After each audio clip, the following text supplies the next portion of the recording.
São 6h33, voltamos com o programa A Notícia de Frente. Agora a gente vai novamente ao vivo com o repórter Daniel Santos, que vai trazer informações para a gente sobre a vinda de João Dória, governador de São Paulo, aqui em Cuiabá. É isso mesmo, Daniel? Teremos aí um outro possível presidenciável em Cuiabá. Tem data marcada já? Conta pra gente.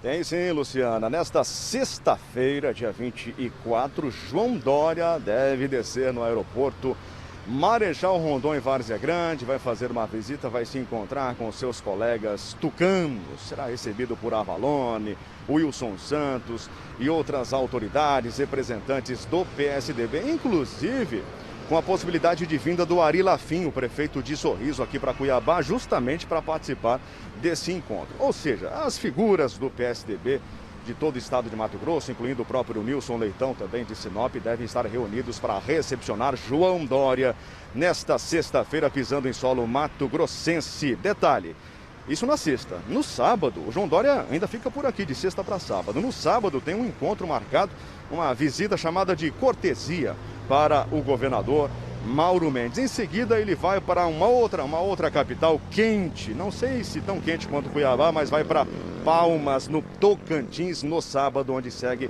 essa agenda. Lembrando que ele disputa as prévias internas, né? Está buscando votos em todo o país, justamente com Eduardo Leite, o governador gaúcho, e o cearense Tasso Gereissati. Dentre esses três, Tasso Gereissati tem tido forte apoio da ala mais conservadora do PSDB. Eu fecho por aqui a minha participação, Valdeir de Moraes nas imagens, mostrando aqui a movimentação na Miguel Sutil a partir da rotatória aqui do Centro de Eventos, justamente para dizer que mais tarde temos um encontro especial na Cultura FM 90.7, oferecendo uma carona, o melhor caminho para os condutores de Cuiabá e Várzea Grande. Luciana. Obrigada, Daniel Santos, bom trabalho aí para você. Cuidado, viu, com esse sol, a umidade relativa do ar está despencando hoje, chega a 10%, viu? Obrigada pela sua participação. Kleber Lima, vou jogar direto para você porque diz uma coisa, Eduardo Leite já passou aqui por Mato Grosso, agora vem João Dória do PSDB e é difícil convencer os tucanos, qual dos dois? Ou qual dos três, né? Tem Tasso Gereissati ainda, porque já está esgotando esse mesmo prazo para fazer inscrição dentro do partido, definir quem será realmente o candidato à presidência da República. Nós temos aí Dória com o Palácio Bandeirantes, uma máquina, a maior máquina pública desse país, o estado de São Paulo. De outro lado, nós temos Eduardo Leite. Um talvez tenha mais carisma, o outro talvez tenha mais força e poder. Como que você avalia essa queda de braço entre os dois, Kleber Lima? O governador do Rio Grande do Sul, aqui em Mato Grosso, causou uma impressão boníssima, uma impressão muito boa. Conversei com muitos tucanos, todos muito impressionados com o potencial que ele demonstrou, com a firmeza, o carisma que você coloca. E ele é a novidade no PSDB, ele é a novidade. E não está na alça de tiro, né? Ele não está nessa polarização com o presidente Jair Bolsonaro. Talvez exatamente por isso ele tenha mais potencial para... Ele tenta a chamada terceira via, né? Jovem, com ideias diferentes, com ideias... com uma abordagem menos beligerante, né, do que o Dória tem. O Dória também tem uma linguagem mais beligerante, ele vai mais para o confronto e nem combina muito com ele, né? Eu nem vejo assim, quando eu vejo o Dória bravo assim, eu fico assim parece que não combina, sabe? Com ele, assim, ele em tese seria mais delicado. O Eduardo Leite já acredito que vai ter a preferência da maioria dos tucanos de Mato Grosso, que não quer dizer nada também, né? Porque essa decisão não passa pelos correligionários aqui de Mato Grosso. Mato Grosso perdeu o protagonismo no partido em nível nacional, praticamente com a morte do Dante, e aí não teve... Ficou, por exemplo, o Nilson Leitão, hoje a maior figura, a maior liderança do PSDB de Mato Grosso. Ele não esteve em Mato Grosso para recepcionar Eduardo Leite. E, ao que tudo indica, ele não é esperado pela cúpula estadual hoje do partido para recepcionar o Dória. Por quê? Porque ele está aí no canto da sereia dessa possibilidade de ser o candidato a governador do presidente Jair Bolsonaro aqui. Isso implicaria, muito provavelmente, uma mudança de partido. Não ficaria no PSDB, né? Então, ele já está se resguardando. Eu conversei com alguns líderes do partido e eles estão com essa sensação. Pode ser que o Nilson surpreenda e resolva aparecer aqui no fim de semana, né? Mas não apareceu para recepcionar o Eduardo Leite. Tá certo. Agora, professor Haroldo Arruda, será que temos aí, de fato, entre os dois, um nome importante para compor a terceira via, a tão aclamada terceira via e tão difícil de despontar até o momento? Os dois nomes são importantes, né? São em todos os sentidos, sob o ponto de vista de democracia, né? Quanto mais candidatos nós tivermos, melhor, né? Nós estaremos recebendo não só o Dória, mas também o Lula nos próximos dias, o Mandetta pelo DEM nos próximos dias, né? E com relação especificamente ao Dória, agora pela manhã ele vai registrar, ou já está registrando a sua candidatura à presidência da República em Brasília, né? Pelo menos o que noticiaram alguns sites aí. Eu acho importantíssimo, acho que todos eles devem. Mato Grosso é um estado rico, um estado que tem uma representatividade muito grande no produto interno bruto do país, né? E eu acho que eles devem vir a Mato Grosso, nós devemos receber todos esses candidatos, né? Torço para que realmente nós tenhamos aí alguém que tenha uma alma mais comunitária e estadista nessa corrida eleitoral, né? Independente dessa polarização entre Bolsonaro e Lula, que eu acho que não é salutar, mas se persistir essa polarização, provavelmente o presidente Jair Bolsonaro será reeleito. Essa é a leitura que eu faço em cima do atual cenário político no Brasil, né? E a gente torce para que todos eles venham a Cuiabá e façam o teste das ruas, né? Façam o teste da Avenida Paulista, em São Paulo, para ver exatamente, porque não é só uma questão de popularidade, é uma questão de rejeição. Aquele que tem menos rejeição e um pouquinho mais de popularidade ganha a eleição. Agora, vamos falar então de um assunto muito pertinente, a terceira via e toda essa corrida aí presidenciável. Kleber Lima, vou começar por você. Nós teremos aí debates e embates acirrados, quando o tema será pandemia.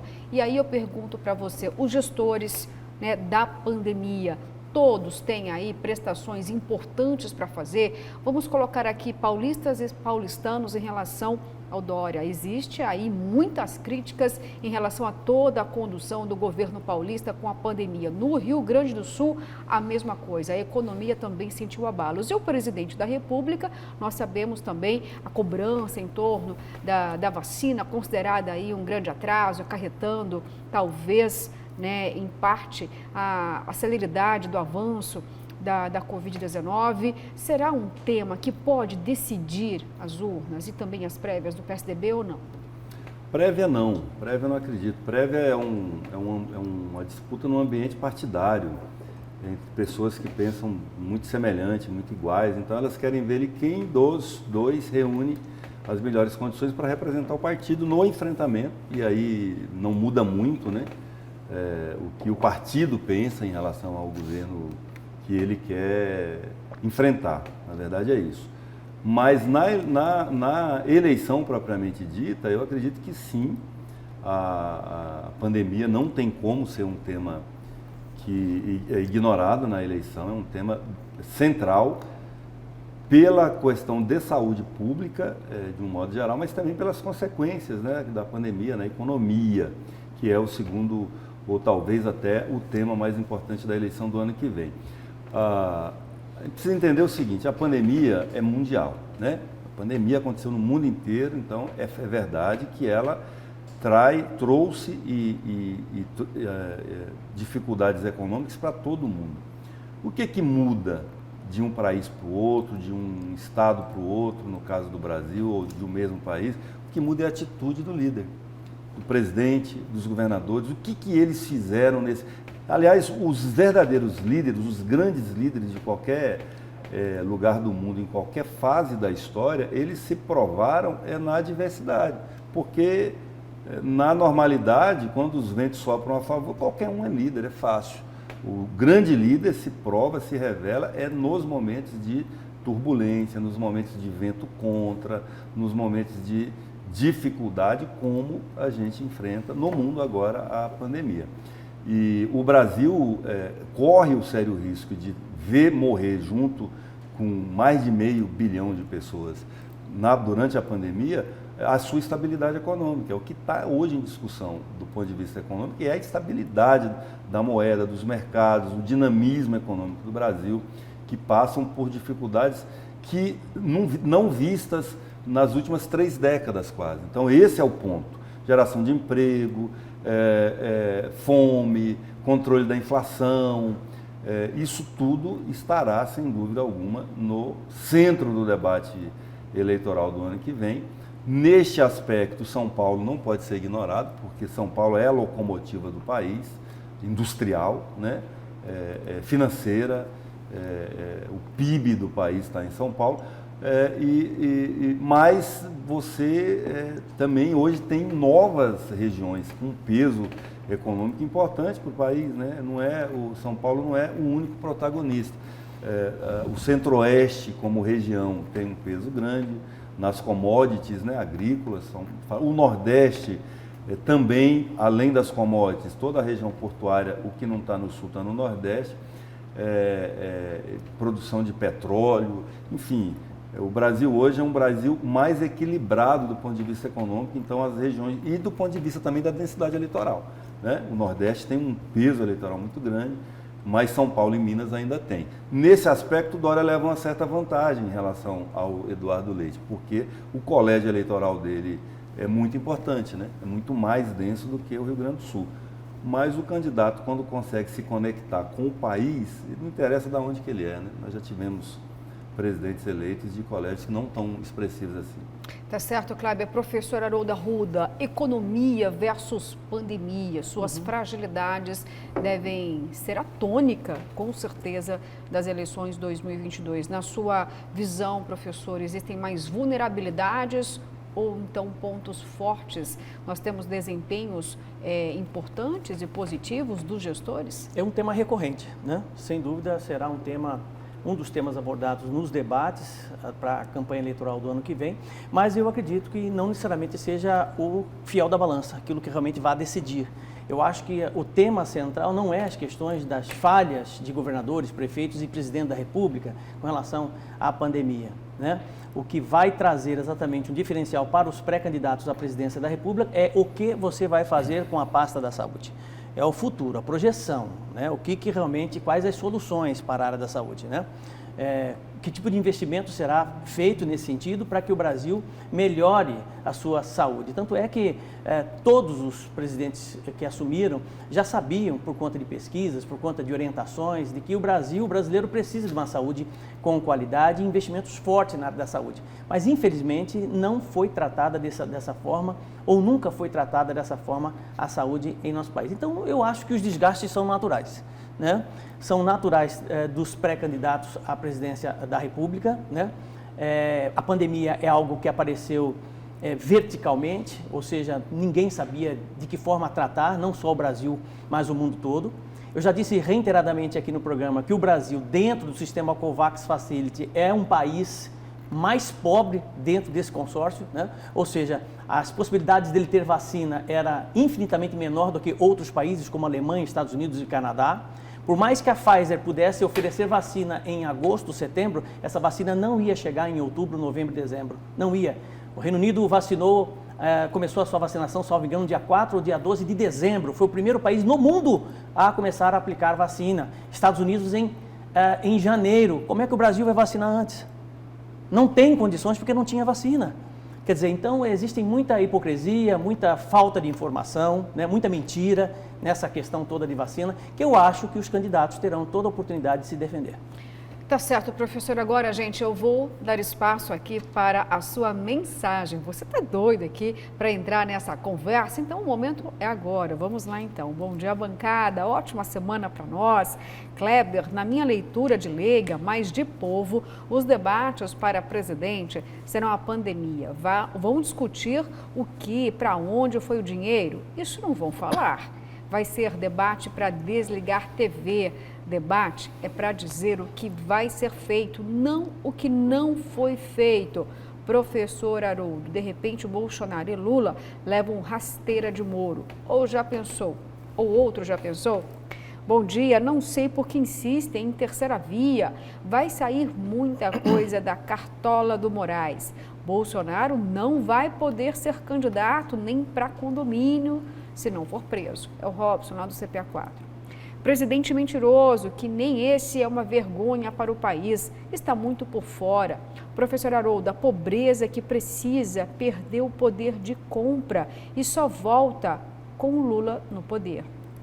Bom dia, bancada. Professor Haroldo está... Não, já acabei de falar aqui. Não, é um outro aqui para o senhor mesmo, viu, professor? Está por fora. Ninguém tira Lula, rapaz. O povo quer comida na mesa, emprego, e as próprias empresas estão vendo. E esse negacionismo de extrema-direita já era. Sou crente, muitos pastores rejeitam esse cara. Está por fora. Esse é governo de cachorro. Fernando Xavier disse o seguinte aqui, olha, Bolsonaro 2022. João Dória e Eduardo Leite, juntando os dois, não tira uma pitada de fumo. Bom, mais uma vez as opiniões sempre divididas e aqui nós fazemos questão de mostrar, né, doa quem doer, qual é também o seu lado. Bom, vamos mudar um pouquinho de assunto, vamos falar de ferrovia, porque acontece hoje uma maratona de assinaturas da concessão da ferrovia estadual. Quem vai trazer para a gente alguns detalhes é a repórter Nayana Bricá.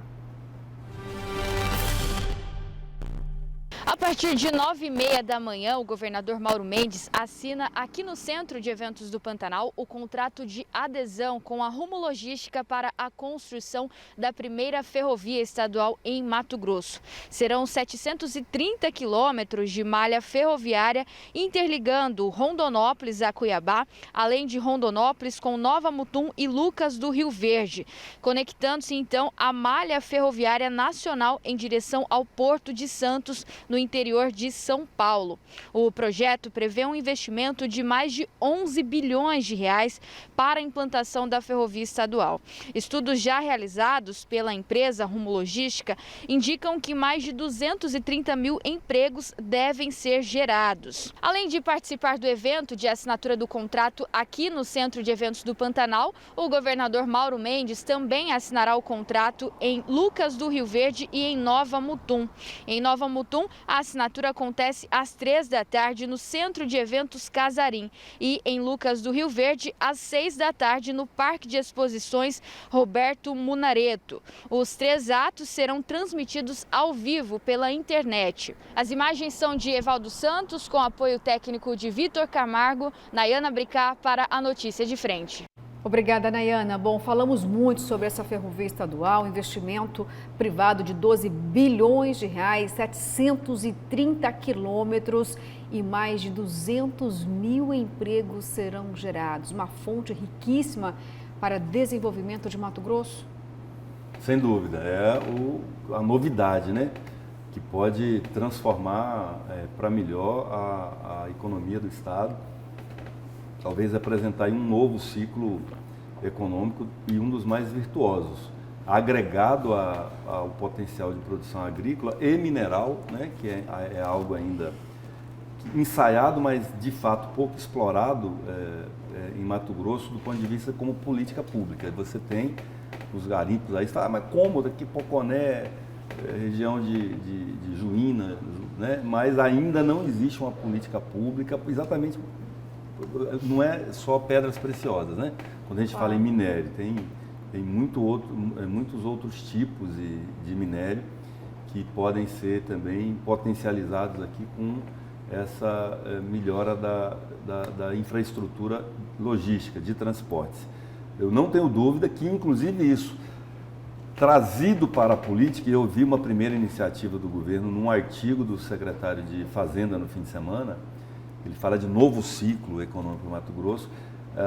Para mim, é claro, a ferrovia como um mote eleitoral do governador Mauro Mendes. Ele, sabendo usar isso, passa a ter um discurso muito poderoso, é um discurso guarda-chuva, é aquele sonhado pelos profissionais de marketing, o marketing entendido como uma ação de mercado, como uma ação eficiente que trabalha com a verdade. em perspectiva daquilo que anseia a população, né? Então, ele tem um presente, assim, dado por ele mesmo, né? Porque a iniciativa é dele, para as eleições do ano que vem. É difícil contrapor a um argumento bem construído em cima dessa nova realidade. E hoje, quero destacar uma coisa que o deputado Avalone falou para a gente aqui na semana passada, coisa muito importante que ele falou, olha, nós temos hoje aproximadamente 400 mil pessoas vivendo abaixo da linha de pobreza em Mato Grosso. Qual o número, Kleber, repete? 400 mil, é muita gente. É quase meio milhão de pessoas. A população do estado é pequena, 3 milhões. Um pouco mais, né? Ou seja, um terço aí? É muito grande, muito alta. E aí ele fala, a ferrovia vai gerar, ela chegando em Cuiabá, aqui, nessa primeira fase, 100 mil empregos diretos. Se nós não qualificarmos mão de obra, nós vamos gerar esses empregos para outros estados. Porque nós vamos ter que importar mão de obra de outros estados e continuar com 400 mil pessoas vivendo abaixo da linha de pobreza sem qualificação profissional. Então, a meta, inclusive, ele falou que vai propor agora, essa semana, uma emenda à LDO, elevando de 10 para 100 mil o número de trabalhadores a serem qualificados. O deputado Avalone está brigando por isso, né? Aí ele coloca uma outra coisa importante, que para isso acontecer, efetivamente, além de você destinar, porque a LDO prevê meta, ela é uma orientação, como a gente já explicou aqui, né? Você traça um percurso, vai lá no GPS, aí depois a execução, a etapa, se tem ponte, se tem desvio, você vai fazendo na LOA. Então, na LOA, a hora de amarrar isso, ele está querendo o seguinte, retirar essa prerrogativa da Secretaria de Assistência, a CETASC, e levar essa prerrogativa para a Secretaria de Ciência e Tecnologia, a CECITEC. Porque senão, não vai conseguir atingir a meta, né? Isso é importante, porque senão o trilho passa, o desenvolvimento passa e a gente só fica dando tchau. Tá certo, Kleber. Ponderação aí muito importante, professor. Sem dúvida. Dissemos aqui 230 mil, Kleber trouxe números elevados em relação à fragilidade, à vulnerabilidade da nossa população e à falta de qualificação profissional, que pode impedir essa absorção toda aqui dos mato-grossenses. É importante essa discussão. Muito. Os trilhos representam uma locomotiva aí de desenvolvimento, mas é preciso trabalhar muito bem isso para realmente conseguir ajudar 100% o Estado. Exatamente, 100% o Estado, como você bem colocou. Isso é muito importante. Não adianta você conseguir uma ferrovia, que eu já disse por várias vezes que é um resgate, né? A modalidade de transporte, de logística de commodities em nosso país, né? E de outros produtos no nosso país, a mais adequada sempre deveria ter sido a ferrovia. Por um motivo ou outro, por grandes multinacionais, né? Nós tivemos um crescimento ruim, né? Entre aspas, pelo transporte rodoviário, que é caro, né? E cria-se muitas dificuldades. A ferrovia, você tem inúmeras vantagens, desde a capacidade de transporte, maior capacidade de transporte de commodities, de volume, isso é muito importante, né? Você tem uma perda muito pequena também no transporte, o que acontece de forma contrária no transporte rodoviário, né? E você tem, sobretudo, a possibilidade de realmente fazer com que o Estado cresça de forma correta, Luciana. De forma correta. Imagine você de forma sustentável. Imagine você ter, por exemplo, menos 4 mil caminhões rodando no estado do Mato Grosso, rodando no Brasil, queimando combustível fóssil, ao invés tendo exatamente a ferrovia. Então, é uma concessão de 45 anos, é uma concessão importante para o estado do Mato Grosso, é um salto na economia, quer dizer, uma possibilidade de crescimento e salto de desenvolvimento na economia do estado do Mato Grosso, mas vai depender do quê? De políticas públicas que possam, sobretudo, oportunizar as pessoas, né, que precisam trabalhar, de realmente ter o conhecimento técnico suficiente para atender essa demanda. Isso é muito importante. Porque não adianta nada, como disse o Kleber, senão a gente vai ficar sentado vendo o trilho passar, ou o trem passar, e sem ter nenhuma condição de fazer parte desse crescimento, né? Se nós considerarmos que hoje nós temos milhares de pessoas, famílias passando necessidade, se nós dermos condições para que essas pessoas possam estudar, se preparar e fazer parte desse processo de desenvolvimento, certamente nós melhoramos a qualidade de vida da maioria das pessoas no estado do Mato Grosso. Muito bem, professora, o que todos querem, gente. Olha, eu estou aqui lendo as mensagens, são muitas ainda, porque nós falamos aqui há pouco sobre a terceira via, a visita de João Dória, e as mensagens não param de chegar. E estou até levando bronca aqui, dizendo assim, Luciana, você só está lendo mensagem esquerdista, nada disso, gente, tá? Vou até reforçar, você pode mandar a sua mensagem, eu só não leio quando a quantidade, gente, explode, é impossível ler todas, e quando você não manda, tá? Ou então quando tem aí algumas palavras indevidas. Mas então eu vou abrir espaço novamente para você que está em casa, tá bom? Olha aqui. Parece palavras dirigidas a um lado só, cuidem com isso, sabemos que 80% está com o Bolsonaro, fica desacreditado. E direção de marqueteiro, não é nada disso, hein? Estou lendo aqui a sua mensagem como leio muitas outras. Bom dia, bancada. Não sei por que os petistas estão reclamando se o Lula tirou todo mundo da pobreza. Realmente, a única pessoa que ele tirou da pobreza foi seus filhos e a corja toda. Para o povo, sobrou só as contas, pois ele quebrou o país. A Terezinha aí mandando seu recado. Bom dia, bancada. O que o João Dória quer em Mato Grosso é Bolsonaro sim. Lula é uma ótima opção para uma mulherada preguiçosa ficar enchendo a casa de criança para um péssimo futuro. Educação nem se fala, misericórdia. Bom dia, bancada. Kleber Lima, eu gostaria de entender a equipe econômica do governo Bolsonaro, entender como eles fazem os cálculos, porque não batem. Será porque, Kleber Lima, é o Claudir lá do Cochupó. Bolsonaro mandando MP para facilitar as fake news, não quer abrir mão da ferramenta essencial que o ajudou a se eleger. Bolsonaro envergonha o Brasil.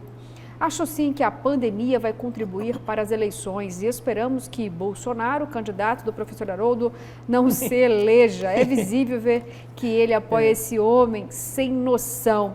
Olha, então tá aqui, gente, o Brasil dividido, Mato Grosso dividido, não vou falar nem o percentual dessa divisão aqui no estado, sabemos que, de fato, Mato Grosso é mais conservador. Agora, Kleber Lima e professor Haroldo, olha aqui, fake news sempre vem à tona, o nosso telespectador está ligadinho no que está acontecendo. Caiu bem ou caiu mal para o presidente, mais uma vez, tentar aí não impedir a fake news, e agora tem uma nova movimentação. E aí pode ter limitação, sim, na publicação dos conteúdos indevidos, professor. Ah, sim. Olha, fake news é um problema para todo mundo. É um problema não só para a bolha da direita, como para a bolha da esquerda. Ambas as bolhas produzem muito fake news. Isso é fato. E é perceptível, né? E a gente precisa combater isso, mas esse é o papel da justiça brasileira, né? De realmente criar um sistema de punição, como se tem hoje nos Estados Unidos, por exemplo, que o rastreamento é rápido, inclusive contratando hackers de alta eficiência, né? Junto ao FBI americano, na Alemanha também, porque você tem desdobramentos, você tem consequências ruins, trágicas, por conta exatamente dos fake news, né? Eu acho que a liberdade de expressão ela é importante, né? Na medida que ela tenha premissas verdadeiras, né? E não, de certa forma, com paralogismos, com sofismas, né? Com intenções de realmente criar uma situação falsa. Aí, nesse sentido, realmente é muito ruim. Tá certo, Kleber Lima, quer pontuar algo em relação a essa mudança novamente na fake news? Pode haver assim uma luz no fim do túnel, a verdade pode aparecer à tona nas próximas eleições, se de fato, né, poder ter a remoção dessas mensagens indevidas. Eu fechei a semana passada aqui com uma frase bíblica, né? Conhecereis a verdade e a verdade vos libertará. Muita gente precisando fazer isso no mundo. Uma informação, Luciana, o telespectador provavelmente se referiu ao fato de o presidente ter encaminhado ao Congresso agora um projeto de lei com o mesmo conteúdo da medida provisória que ele havia enviado na semana passada, aliás, há 2 semanas, liberando as fake news ou relaxando os critérios de combate às fake news. Como a MP foi rejeitada, devolvida, então ela não surtiu nenhum efeito, e além do que ela teve decisões judiciais em contrário, o presidente agora encaminha na forma de projeto de lei para que o Congresso possa estudar, debater o assunto e aprovar ou não. Muito provavelmente a lei será rejeitada no Congresso Nacional, porque ela tem o mesmo princípio. Ela visa a facilitar a propagação de fake news a pretexto de liberdade de expressão, que não tem nada que ver uma coisa com a outra. Liberdade de expressão já é assegurada no Brasil. O que está se visando coibir é o uso criminoso dessa liberdade para disseminar fatos inverídicos que possam causar danos a terceiros, à sociedade, à economia, à vida das pessoas.